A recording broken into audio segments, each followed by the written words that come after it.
Hello, everyone. This is Ernie Humphrey. I'm the CEO of Treasury Webinars. Happy to welcome everyone to our webinar today, Technology Truth, a Realistic Assessment of AI's Impact on Treasury in 2024. I want to thank my webinar partner today, TIS, who shares my commitment to thought leadership, but more importantly, my commitment to impacting the career success of those who consume my content resources. Also thrilled to have with me from TIS, David Norton. He's the lead data scientist at TIS. Before I dive in to the housekeeping items, David, I want to welcome you to the webinar, and why don't you give us a little bit about your background and what you do at TIS? Thanks, Artie. So, yes, I'm a lead data scientist based out of Berlin, Germany, and TIS is an award-winning cloud platform for treasury and finance teams to manage global payments, cash flow forecasting, and bank account management, etc. I'm, of course, involved in some of the operations just to make all of our products better, smarter, faster, make our lives easier, and our lives of our customers easier, faster, better, reduce some of the tedium in our lives. All right, thank you very much. So, getting on to the exciting housekeeping items. If you'd like a certificate of attendance for today's webinar, you'll have to answer all the polling questions and remain on for the duration of the webinar. If you'd like a copy of the presentation of today's webinar, please send an email to Ernie@treasurywebinars.com. Again, that's Ernie@treasurywebinars.com. We have some really amazing content from our friends at TIS, so I encourage you to request a copy of the presentation. David's going to hit some slides at a high level that have an awful lot of valuable content here that I am going to print off myself when I put my Treasury hat on, which is every day. Also appreciate your consideration in taking a brief survey at the end of the webinar today. We always strive to improve the ROI we offer our attendees for their valuable time. And proof of that today is our amazing webinar co-speaker. I want to encourage you, we'll try and get to all your questions, but we have a tremendous opportunity to speak with David, who is a lead data scientist. So I'm really excited about the content today. So just a little bit background, everyone. But AI is here. It's making an interest in the world of treasury operations. We'll talk a lot of things AI. I'll let David do that. He's the expert. AI and machine learning are becoming more productized, and we're all very excited. Uh, my take on this, as you all well know, is it's amazing, but we all need to take a step back really and understand what's going on and why. And I'll let David speak to that quite a bit more often.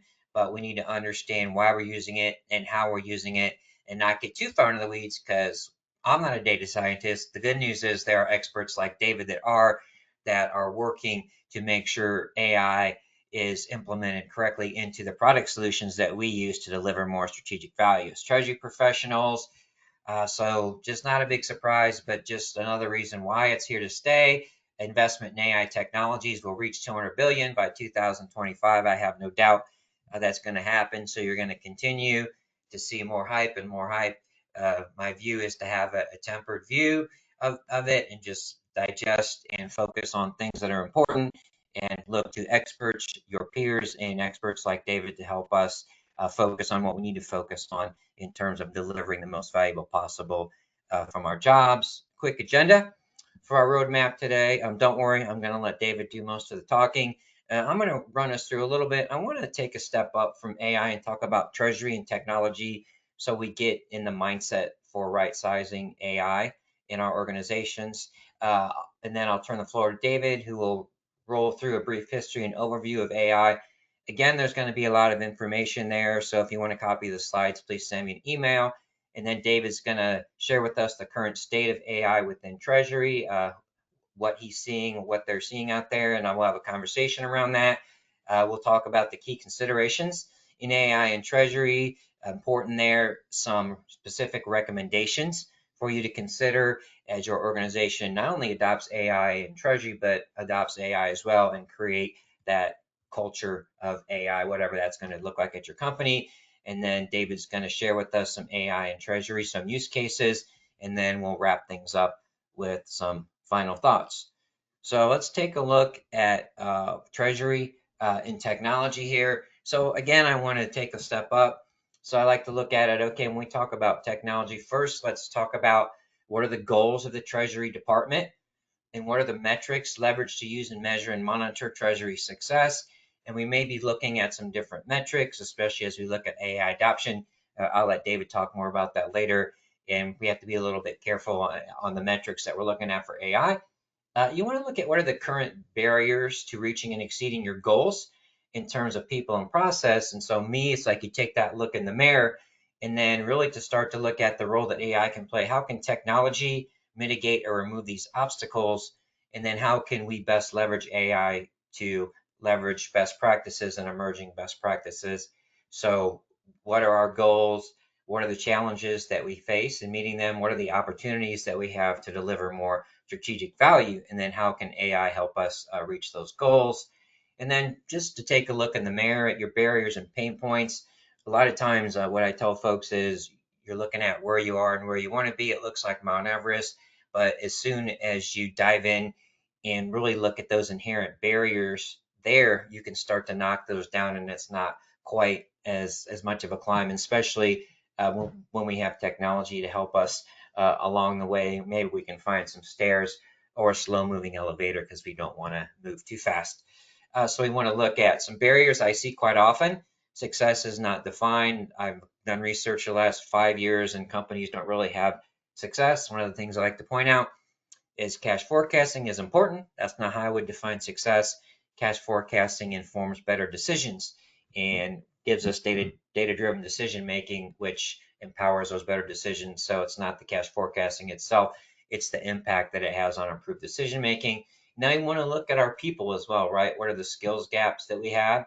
What are our team dynamics? Maybe your employees aren't engaged or you have too much time spent on non-value add tasks. So you can have the best technology ever, but if you don't have the right people and the right climate, it's not going to offer value to you. And if you have those skills gaps, technical skills, we need to make sure we have the technical skills and the soft skills. And one of the things David, I'm sure, will touch on is that AI is not going to take your job away. We need to redefine our value proposition. The way I look at the big value of AI out of the gate, and it's still out of the gate, I think people think it's farther along than it is. I think it's in leveraging time spent on non-value add tasks, and then we have more time to focus on strategic activities and look at a lot of times the why. And then in terms of process, just to give you that framework, people, process, technology, you have paper-based tasks, you don't have consistency, you have silos that exist. There are silos in Treasury. I'm going to be releasing some research here next month about that. Just there's silos within Treasury, there's silos within cash management. So we need to look at why those silos exist and break those. And the good news is that technology can help us remove those bottlenecks. And then we have lack of visibility, and then processes can inherently waste that time involved. Let's get back to the technology side of things. So here's where I would go to look at, okay, what's my AI strategy? If you haven't already like ran out the door, I would suggest you walk before you run. If you've already kind of gone down the path, I would take a step back and okay, ask yourself these questions again. Do your systems dictate your business practices? Obviously, that's the worst case scenario. Do you have systems that don't play well with each other? Do you have systems that lack communication functionality, which create blind spots? Dictate a static environment, and does the functionality shortfalls in the adoption of best practices? So what that'll do is that'll help you see, okay, these are the issues that we face. And a lot of times you can't manage what you can't see. And then you might see there's potential opportunities for growth and things in that area. So we want to make sure that our technology is empowering us to take advantage of those opportunities. So just with that background, I'm going to go ahead and turn the floor over to David, and he is going to begin his discussion of AI. And before we do that, I'm going to go ahead and launch our first polling question here. Would appreciate your consideration. Just curious to see the audience, if you've taken one or more courses related to increasing your knowledge of AI or Chat GPT. We'll go ahead and leave the polling question up for a few minutes, no, maybe 30 seconds or so. Then we'll go ahead and take a quick peek at the results. And then I'll actually hand the floor over to David, and he will begin and his part of the presentation and give us a brief history and overview of AI. Again, if you'd like a certificate of attendance for today's webinar, you'll have to answer all the polling questions. Let's go ahead and give you guys a few more seconds. I want to make sure if you're interested in receiving a certificate of attendance that you have the opportunity to answer polling question. Okay, I'm going to give you guys maybe 3 more seconds. All right, let's go ahead and take a quick peek here. All right, take a quick peek at the results. We see, I thought it might be a little bit higher, 38%, planning on it. All right, 34%. So we only had 28% that say no. And so I think I was expecting a little bit more to say yes, but hopefully after this conversation with David, you'll have a little bit of advice on it. Might be a good idea to take a course and talk about the depth of that course. So I'm going to go ahead and close that poll. All right. It's nice. That's good Okay, to know. David, I'm going to go ahead and hand the floor over to you. Go ahead and take it Sure. away, David. Thank you. Thank you. In the interest of time, I'm not going to go point by point through this timeline of milestones, but it's a fun slide, and I'd love I could go into this thing for hours. The biggest takeaway that I want to show you from this slide, though, is that a lot of people think that the current AI boom kind of started off with ChatGPT, that it's really kind of exploded on scene in the last year and a half. And I just wanted to show the full story that this has been building. It's been a long time coming. There is a bit of a roller coaster ride, as you see. So in the 50s, it was growing. We were really kind of getting the fundamentals of computers, Turing machines that now, of course, we just call a digital computer or just simply a computer, going through the 60s. We had a lot of the general growth and innovation and kind of the ideation for it. And then in the 70s, you had a little bit of, there were still some breakthroughs going on, but you kind of had that AI winter where it hadn't sort of lived up to the hype of the 60s. So you can really see it in some of the sci-fi movies of the time, and people sort of lost interest. Well, it's not there yet. We don't have Einstein computers everywhere. So we went through the AI winter a little bit. And then through the 80s, kind of a bit of a regrouping. You start getting things like the Lisp language that are sort of setting that fundamentals again. So what's really changed in the last couple of years, a number of things, is primarily that the processing, data storage, and data availability has really exploded. And so that's what's really caused the current wave that we're in. And so you're able to build things like large language models based on just absorbing the entire internet, just scraping Reddit and Wikipedia and everything and building that up. So you're getting a sense of how people talk and what they think about. But anyway, so this is just kind of a quick overview. And again, when ChatGPT was released to the public, it was already on version 3, just to put things in perspective. Um, okay, next slide, please. And then I wanted to hit just kind of an underlying structure for some of the different layers of AI, where artificial intelligence at its base is the ability for computers to start imitating our cognitive functions, learning and problem solving, and really just kind of getting a sense of drawing those connections and parallels. Through AI, a computer system is using math and logic, primarily a lot of statistics and self-adjusting weighting, and a lot of matrix multiplication to simulate that reasoning, and again, drawing the different connections that people are using to learn from new information and make decisions. And Ernie, before I go into the chart, do you have any thoughts here regarding that piece? Yeah, let me go ahead and ask you a question here from my perspective, what I've seen, and I ask questions. Hmm. What is it that kind of gets us, into deep learning? What are just real quickly, what is it that makes that deep, like the deep learning? How does that come about? How does that start? Well, it's a lot of recursion, and so it's really going down the layers. And one of the things, of course, that people think of is that AI is kind of the end piece, sort of the capstone to all of this. And really, this is all within the realm of artificial intelligence. And so you have Um, Really, you could say even statistics is the outer circle. And then you're getting into machine learning where it's that self-adjusting statistics, self-adjusting weights. The neural net's drawing different connections between different factual pieces, and then deep learning is really kind of going the recursion to mine the data, redraw connections, draw more connections, redo your weights, things like that. And it's really been quite a game changer. Yeah. Let me ask you another question. So, Mhm. you're a data scientist, right? So I'm Mhm. sure you have people, not even colleagues beyond your work, come up to you and start, talking about artificial intelligence. Is there Mhm. areas where you see that people that aren't data scientists, they might be jumping the gun a little bit and getting a little bit out on their skis a little bit, and where they might want to just take a step back, maybe? Well, it's difficult because right now there's short answer to your question is I think expectation management, because of course when people think artificial intelligence they're already picturing the Matrix or Terminators or whatever, and we're a long way off from that, I hope. And but it's those shades of gray kind of moving in the direction of getting to artificial general intelligence.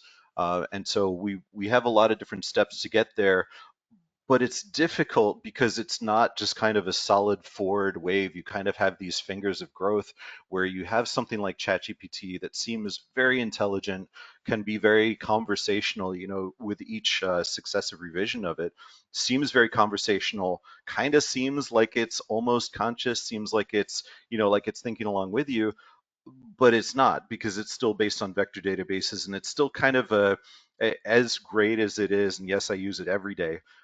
It's still kind of predictive text, just taken really to the next level. All right, thanks. Let's go ahead and transition a little bit, and let's go ahead and jump into some of the current state of AI within Treasury, David. Sure. So yeah, the one of the ones that's really getting a push in this industry, of course, is cash flow forecasting, because people want to know, how much cash are they going to have at various points in time, various time horizons. You're going to see that come up as a recurring theme. Um, and of course, we want to use AI algorithms to you're basically taking regression to the next level. And so first off, you might have just, at its most basic, give me just linear regression. And then you want to start moving into, kind of smoothed moving averages, things like that. But then you can take it with AI and different machine learning algorithms like short-term memory. You can start to have the system really analyze kind of the rhythm of your business, any sort of seasonality. Do you have more sales at the end of each quarter? Very common. Do you have, is it a seasonal based company where you have more sales before Christmas time or in the middle of summer, that sort of thing, and it'll start to really recognize those trends and tailor again, it's a similar regression line, but really tailored to the specific movements within your business. And then you can start feeding in different market trends, any sort of macroeconomic indicators that might affect your industry to provide more and more accurate cash flows. And yeah, and just get a real sense of what direction things are going in. And then, of course, risk management, where you can identify and mitigate various financial risks, including just a few market, credit, operational risks. Of course, that flows directly into fraud detection, which is really, I think, Ernie, you said it earlier in our discussions that fraud detection is kind of overtaking now cash flow forecasting just because it's such a common concern. It's sort of an everyday thing. And this one is actually pretty funny, tragically funny, because as we're looking for AI-powered systems to look for these different patterns and anomalies in our data to protect against fraud, fraudsters are using AI to perpetuate fraud. And so it's becoming a real arms race here, because we want to detect those patterns in financial transactions, or We had the case in Hong Kong a couple weeks ago where it's somebody had actually deep faked a video call to get somebody to transfer millions of dollars, and that money is just gone. So you need to build up a defense, and as we've seen in cybersecurity, where it's people are using AI to do the attacks, so you need AI to be able to adjust at machine speed to thwart the attacks. We're headed in that direction certainly for fraud and fraud detection.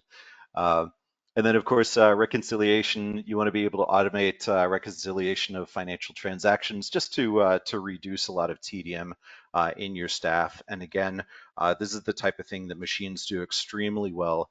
This is one of the lighter shades of gray for machine learning or AI. And then one too that we're certainly seeing in my industry quite a bit is compliance and reporting, where AI can streamline compliance by doing those sort of internal audits. It can look at the financial data, compare to new regulations, and basically always keep up with any changes. Um, and that's we're even you could feed, for instance, the new regulations to a chatbot and ask it questions about it. If you build up an LLM RAG system where you can make it your expert system, and so questions that you might have with an attorney or with a compliance officer or something like that, you can test drive with an AI with a chatbot kind of as a sparring partner. Um, so Ernie, what in the US specifically, what areas do you see most companies kind of leveraging this AI-based functionality? Yeah, just echo what you already shared is I think that out of the gate, I think cash flow forecasting uh, had the most momentum, but I keep seeing more and more in the arena of fraud detection.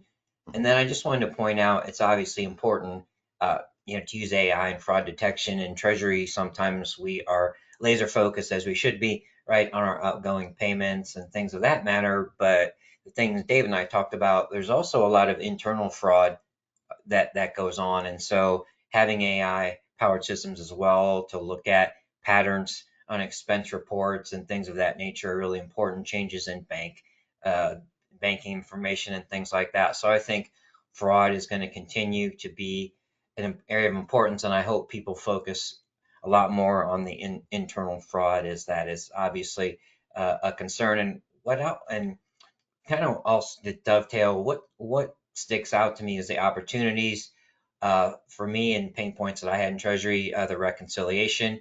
I think that is going to be incredibly powerful. And then the compliance and reporting also is going to be very powerful, especially those of us involved in reporting maybe some SEC reports and maybe like folks use TIS for all over the globe, right? So you have different regulations and maybe accounting and treasury. We get involved in the accounting side, so be able to streamline that. But I think the takeaway keeps coming to me is that I look at AI for ways to mitigate right manual tasks and not and also do things that we can't really do in a timely manner like fraud detection. So a lot of moving targets going on. But again, we talked about this. You kind of look at okay, where can AI have an impact, and where does it make most sense? You may need to prioritize where you where you invest your time in upskilling your staff. So I'm going to go ahead and just drive through a couple other slides. Just kind of some research, strategic treasurer and TIS Treasury Technology survey. Just a few results. Just kind of interesting on what is being seen by the survey respondents in terms of the functionality. So in the green is really what we want to look at. So just interesting, machine learning and artificial intelligence for fraud. I believe if that survey is done next year, I think the few we see on the bottom at 17, 17, 17, I think those will really go up quite a bit. And I think that's where value would be. And if I was a TMS provider, that's where I would focus.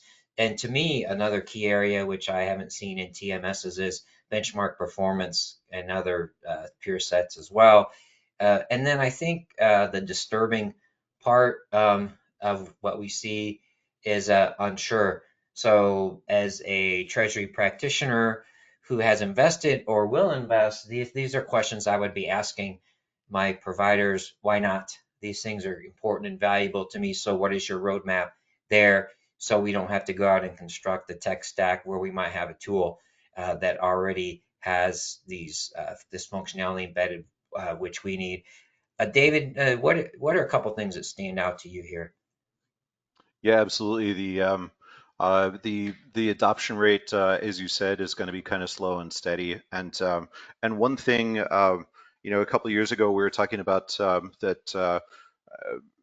Some of these are sort of nice to haves or interesting coming tech. And at this point, I mean, I tell people that as far as the general public is concerned, ChatGPT was kind of the beginning of the AI timeline as far as being public consciousness.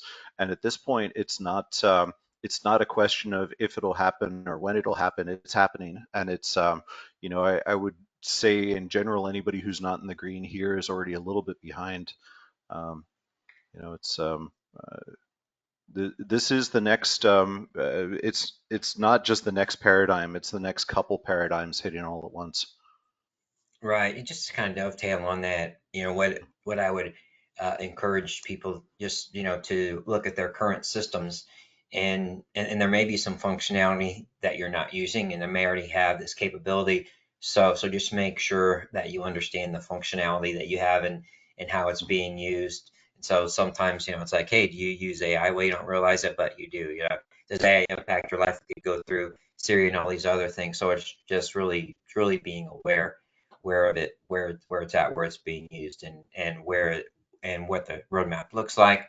And then one more from the survey. This is a great survey, so I believe you can get a copy of the survey, full survey on the TIS website. So it's a really good read. So I encourage folks to go to the TIS website and download that and read the survey. So when it comes to AI, what is important to your organization for product development?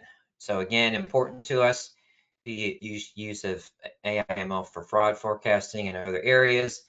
So to me, I would like to see the green, much more in the green.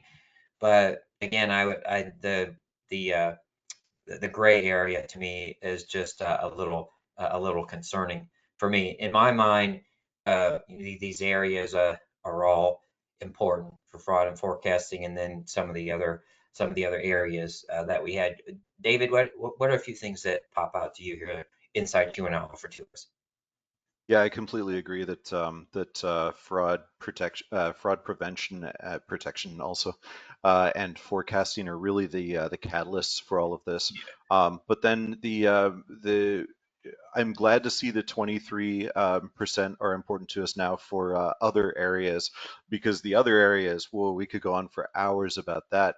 And I think this is where a lot of uh, so many good opportunities for companies to just reduce the TDM across the organization, to be able to do more with your existing staff, just as a force multiplier. I see ways to onboard your people faster, to skill up your people faster. Um, just by use of things like internal chatbots. Just give your people a version of ChatGPT that's completely confidential that they can speak freely with, and let them run off with it. And I think, yeah, all of these are absolutely critical. Yeah, I just want to dovetail on that little, what you said, chatbot. So I think a really interesting application would be for Treasury teams. So for maybe your policies, right? Your Treasury policy, your risk management policy, right? Your policies, maybe your T&E policy for people to interact with the chatbot. So to educate people and answer questions and make sure that they have access to the information they need to really fuel the compliance with your policies. So I think that's something that we'll hopefully see down the road. So let's go ahead and transition a little bit. We'll have Dave dive into AI and Treasury, some key considerations. Sure. So as you saw from some of the prior surveys, that yes, the majority of respondents already feel positive about AI. Um, more than 55, or more than half, 55% saying they feel supportive and optimistic using AI in their organization already.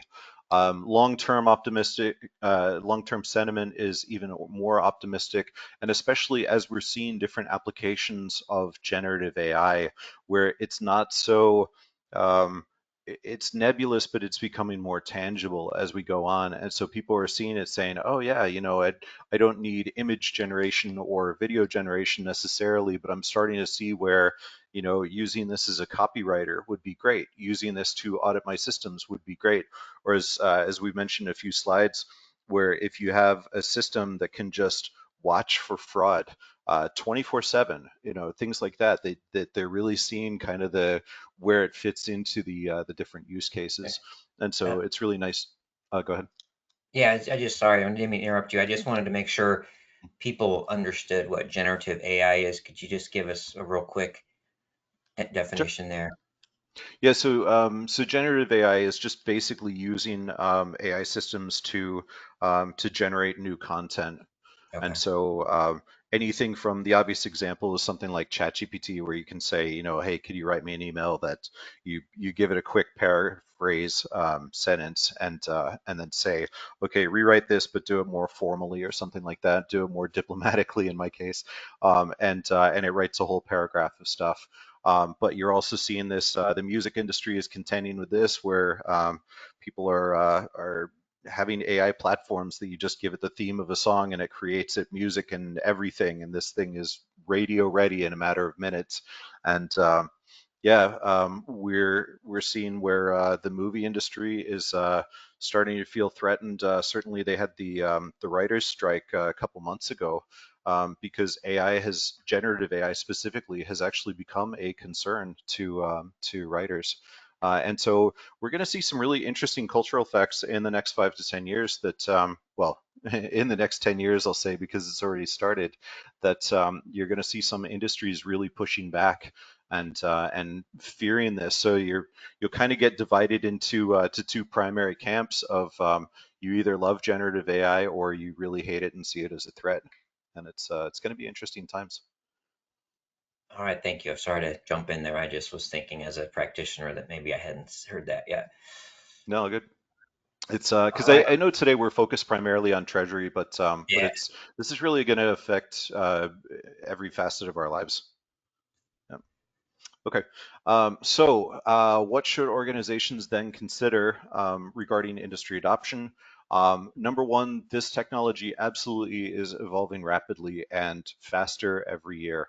Um, we're still in the stage of rapid evolution. I would say it's really even taking off, even though, yes, the market is kind of crashing right now. And even though NVIDIA has lost $1 trillion off their market cap in the last couple of days, we are still just getting started, and really this is it's taking off. So it's imperative to stay informed on how to assess or to assess how to leverage AI for Treasury and just really across the board. Yeah, we live in interesting times, and yeah, just stay current with all the different changes that are going on. Um, Certainly, generative AI as a reporting tool, we're already seeing this where um, you can use generative AI to create PowerPoint slides. You can use it to go into your data and do some aggregations and answer questions for you. There's things like so not just text to speech, text to SQL, for instance, and then function calling, where you can have it. You can say, what was our capex on something last year, and it'll go into your database. It'll formulate the SQL query, run it on your database, and then give you a solid answer back. So you're really going to see generative AI more and more for reporting. And of course, the obvious benefits are time saving and insights, because it's going to really automate a lot of what you used to need multiple people to be able to do.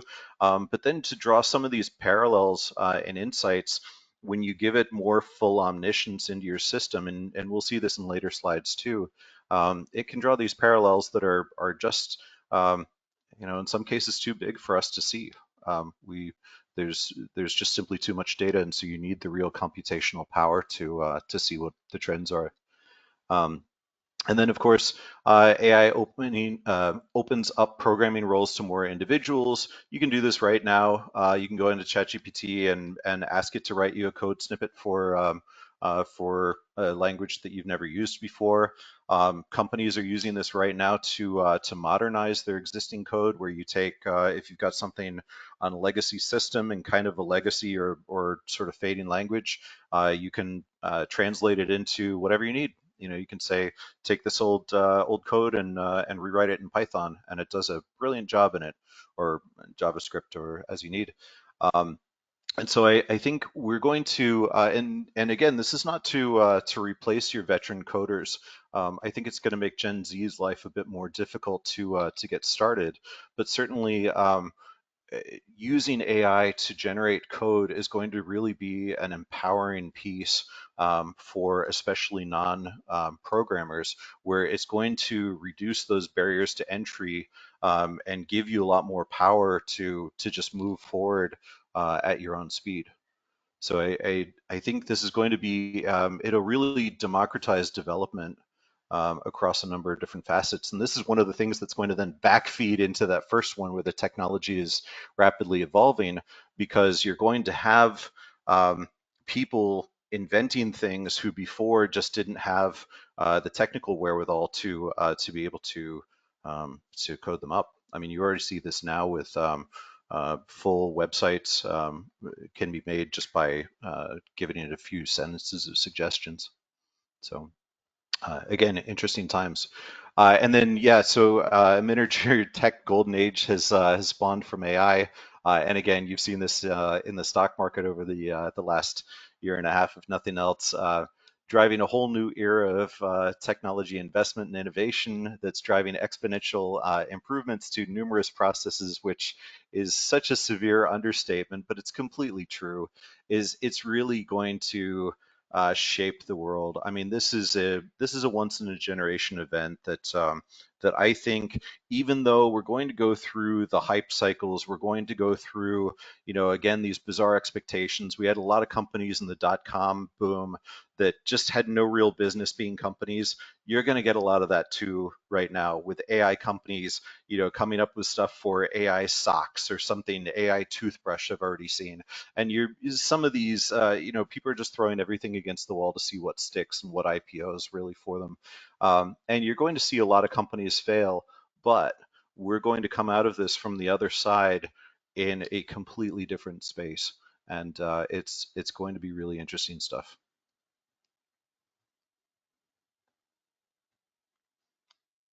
All right, I just want Um, to just let me kind of Sorry. pipe in here just for a second. To me, what I'd like to just kind of my thoughts are is that we need to walk before we can run. You don't want to be left behind, but you Yes. definitely and you need to be patient. And one thing that David said to me, which really resonated with me, was AI has come a ways, but it's still in its infancy. So you got to think about it like it's almost like the beginnings of a bicycle, right? And it's not a self-driving vehicle. So let's just take it as it comes a little bit and there's still a lot of dynamics going on. So let's make sure that we don't get caught up as things are shaking themselves out. Absolutely. And then, Ernie, did you have anything else about how companies and treasury teams specifically should consider adoption of AI? Yeah, I think I just kind of echo back to what I said before, to really just take a look at the areas of opportunity to offer more value in terms of their current treasury operations, but also where they might be growing into in the future. So just to take that step back and identify those areas of opportunity and then see how AI would fit in addressing those needs to kind of right size that. So it's not like, hey, we need to look at doing AI for everything. We need to do this all at once. So I think it might be good to look at AI as a step-by-step approach and maybe the phased in approach instead of just kind of jumping in the deep end of the lake, so to speak. Completely agree. Absolutely.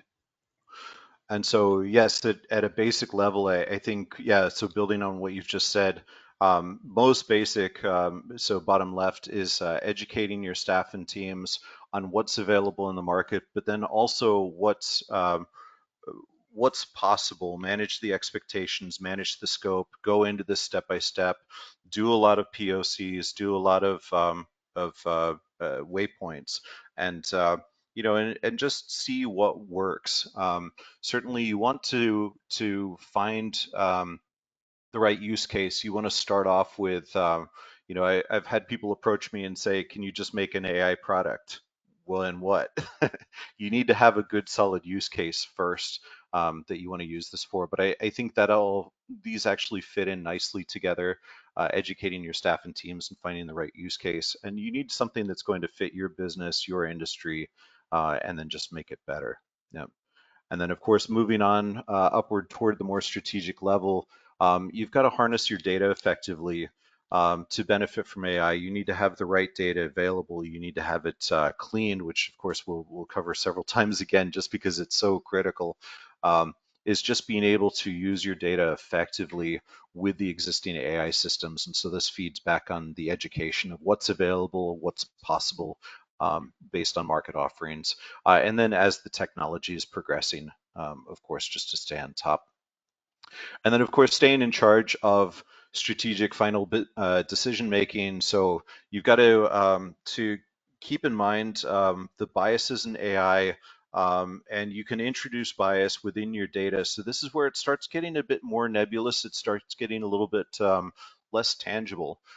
You've got to try to guard against hallucinations. Everybody's had if you've played with ChatGPT for more than an hour, you've probably had some really bizarre responses.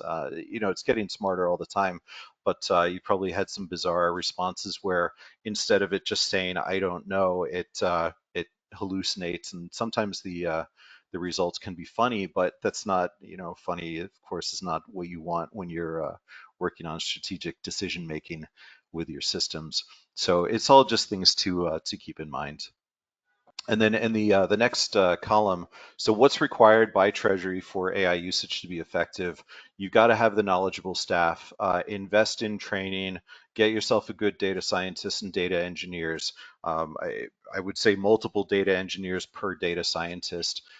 Establish that clear use case of definitely try a couple different POCs, but really initially to cut your teeth on this, start with things that you've got a good solid process and you just want to automate it. You just want to make it faster. You want to make it 24/7. You want to make it, if I had 10 times as many people or 100 times as many people, this is what I would do. So start with that because you've got your tried and true processes and you know what works in your market. Then it's absolutely critical to have clean and organized data. So invest the time with your data engineers, do a lot of ETL scripts, make sure that your data is well organized, well, we'll go on with clean in the sense of that it's as structured as reasonably possible, that it's all in alignment, that you've got universal formatting to it. Then make sure the data is timely, because as we get into historical data, is absolutely critical uh, to train your systems with timely data.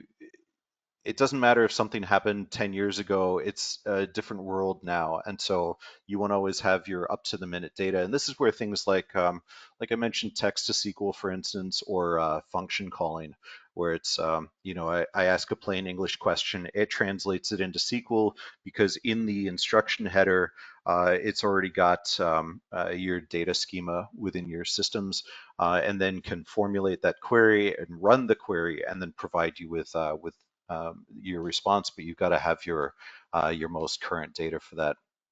Multifaceted data, we have a great slide coming up for this one, is basically give your AI systems as you're building them up access to more than one domain of data. And certainly as time goes on, it's going to kind of gain more omniscience within your system, just as far as what it's able to compare and draw parallels with, because this is where you're really going to, within the next couple of years, you're really going to feel the power of AI to find some of these patterns that the data is just too large and too nebulous for us to wrap our heads around. And then, of course, historical data, as I mentioned, just to train your system. Sorry. All right, and then for uh, coming back around to what should organizations consider for AI within their own processes? You'll hear me say data cleanliness a couple times just because it is absolutely critical. So yes, I said it on the last slide, and here again, we're going to hit it because this is so perfectly garbage in, garbage out. The AI will only ever be as good as the data it's based on. So you need to know exactly what data needs refining, um, and how to access it. Try to keep it as structured as reasonably possible, even though you have some systems that are getting better with unstructured data. Just keep it clean. Make sure everything is in alignment. Use your keys between the different tables, things like that. Um, and then recognize, of course, that the world of AI is still rapidly evolving. As we've said in prior slides, just keep current or hire somebody to keep current on what's available. You want the type of people that are watching YouTube videos and taking every class and things like that on the subject, to just stay current in the day-to-day changes. Talk with your vendors, figure out what they can offer, solutions, but also recognize, talk with, either hire or talk with or consult with data scientists, because I can tell you from firsthand experience, there are a lot of use cases that seem very different from each other on the surface, but the AI or machine learning method to make better decisions with those, the actual method itself uh, can be reused across different topics. And so if you're talking to vendors, or especially to startup companies, they're going to try to sell you on things that go in a bunch of different directions. Whereas very often you might have a catalyst like cash flow forecasting, where you come up with an LSTM system, for instance, or you use something for you get a random forest or logistic regression, which then you can apply to other different things that seem completely different subjects. But the computation is actually very similar. And so with 10% additional effort, you can cover multiple use cases within your organization. And I think that's going to be really crucial. Um, and then, of course, the impact of AI depends on the right use case. As we said in a prior slide, it's really critical to go with what you know already, define that right use case, use it within the different groups within your organization, that they have a clear understanding of the use case where AI can create extra value for their operations. So crucial.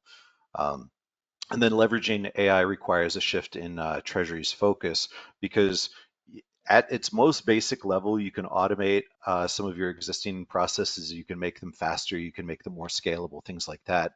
But then over time, it's really going to change everything we do. So automation is just really that first step. And as these systems evolve, it's going to go in totally new directions. All right, let me go ahead and just pop in here real quick. Launch a polling question here just to get a sense of how AI and ML are being currently used by our audience members here. Real quick, I'll leave the polling question up for another 30 seconds or so. I want to make sure that we have some time to get to the content of the use cases. Fear not if we don't get to all of the content on in depth of the slides. We will be happy to share the slides with you and have conversations with you after the webinar.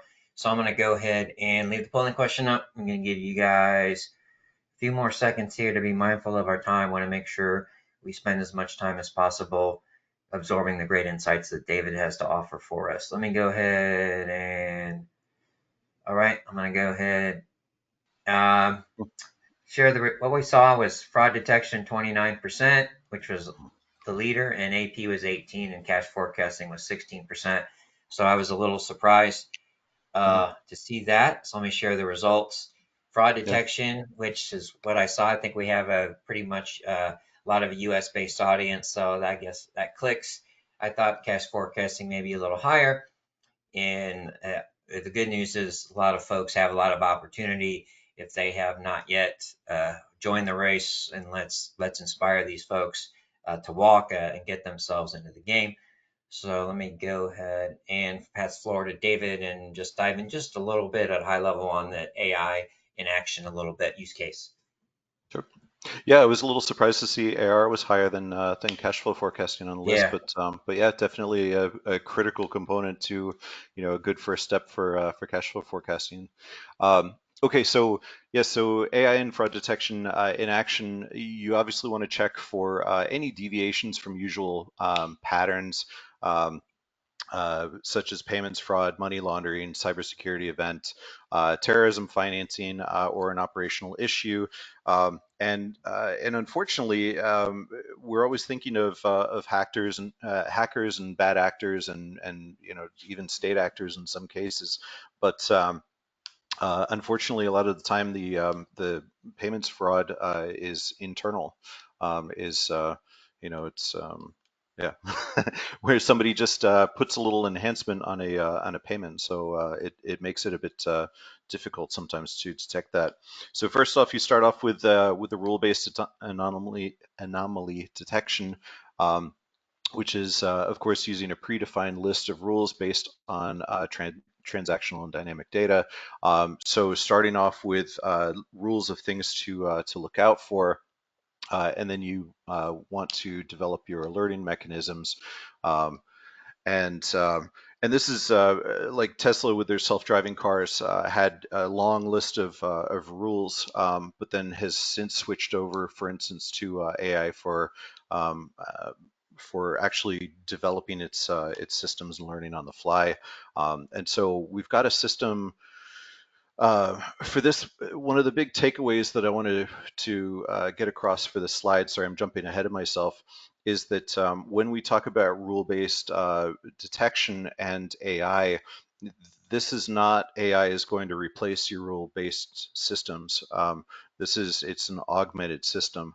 So when we're talking about going through the different rules, and then having your workflows and alert management associated with the rule-based detection, you're building on the AI on top of that.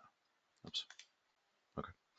Um, all right, and then um, one thing too here is this is kind of the shades of gray where you don't have to go directly into machine learning AI. You don't have to go directly into to deep learning.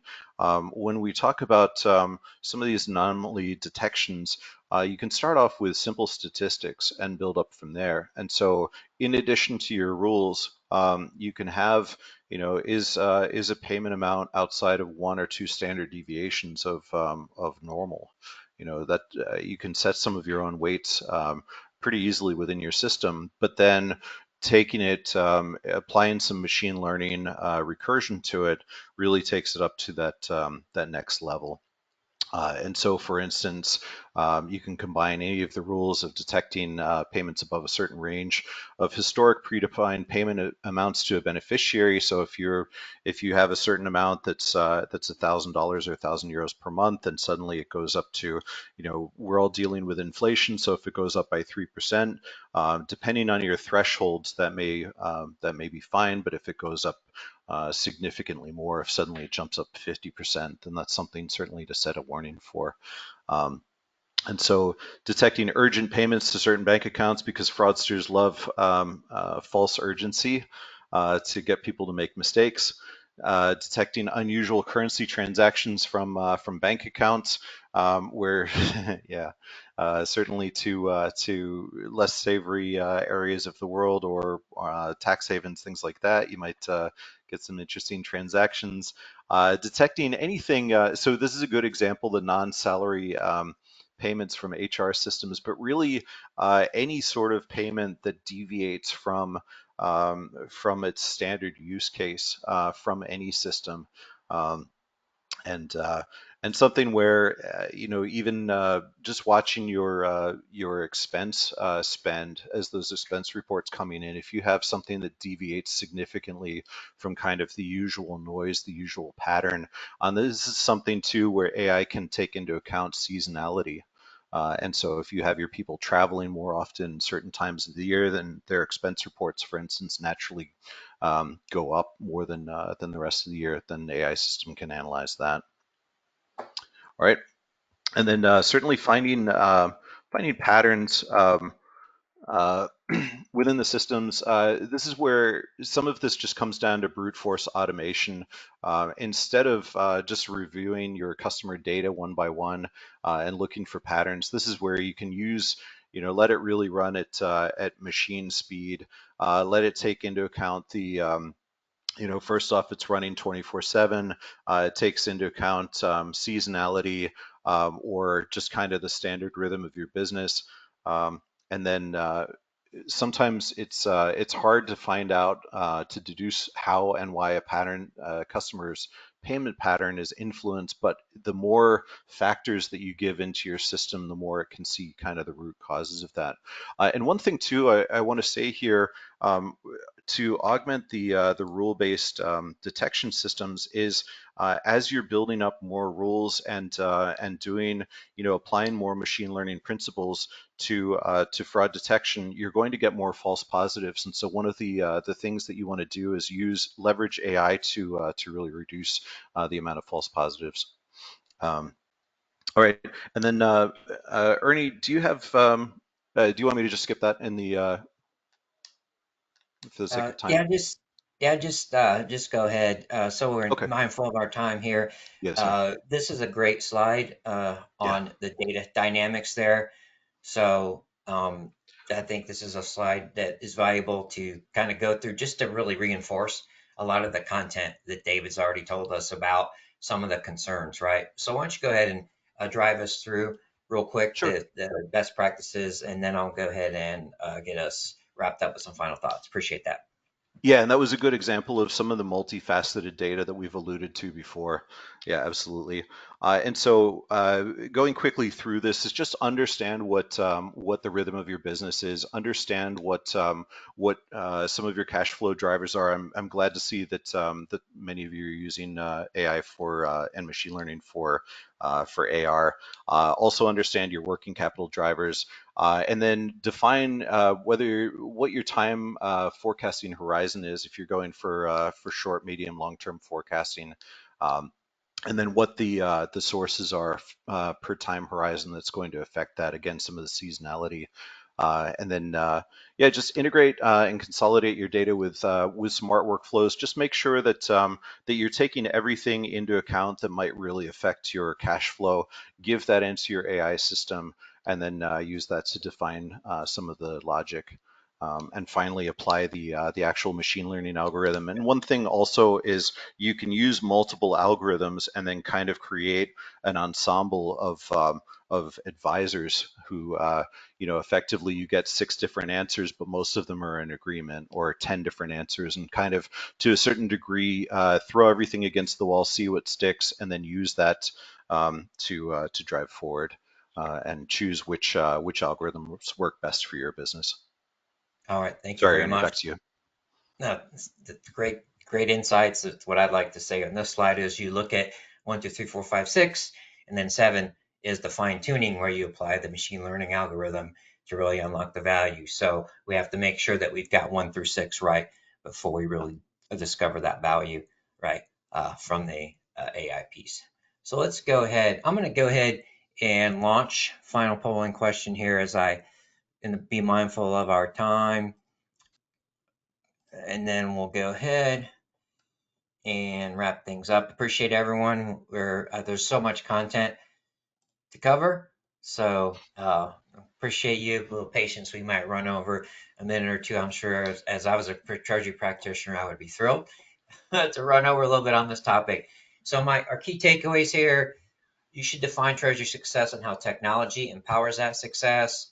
Setting the right culture, assess your technology by identifying needs where your team can mitigate non-value add activities and offer more strategic value. Again, as David and I have both communicated, there's a lot of value in AI, but to get started and really discover that value is on the efficiency side. Dave and I were talking, it's like BAS, it's like you have your processes and AI makes them better. Discover how AI is being used in your system and the value it can deliver. You should prioritize upgrading or investing in new systems that deliver functionality that delivers the most valuable. And then we want to be cognizant and we want to right size the professional development of yourself and your treasury team. Don't get overwhelmed, but don't be left behind. I guess I'll call that the Goldilocks scenario there. So I'm going to go ahead and drop off on the poll. And then just want to thank TIS for being a great partner. David, let me go ahead and go back to you for any final thoughts you'd like to share with the audience as takeaways from your side. Thank you. So one thing I would mention definitely, I keep coming back to expectation management because I really think culture is going to be more of a factor in the success of any sort of AI and machine learning adoption than even the technical side of it. And then yeah, just work toward that one version of the truth, that objective truth within your company. And yeah, and just believe your data scientists when they tell you that this is what the data shows. Thank you. Thank you very much, David, for your knowledge and insights. It was a thrill to have you. I really enjoyed the webinar. Put my treasury practitioner hat on. And I'd also like to once again finally thank my webinar partner, TIS, and their commitment to thought leadership. With that, make the rest of your Thank you. day great, everyone. Take care. Thanks, Ernie.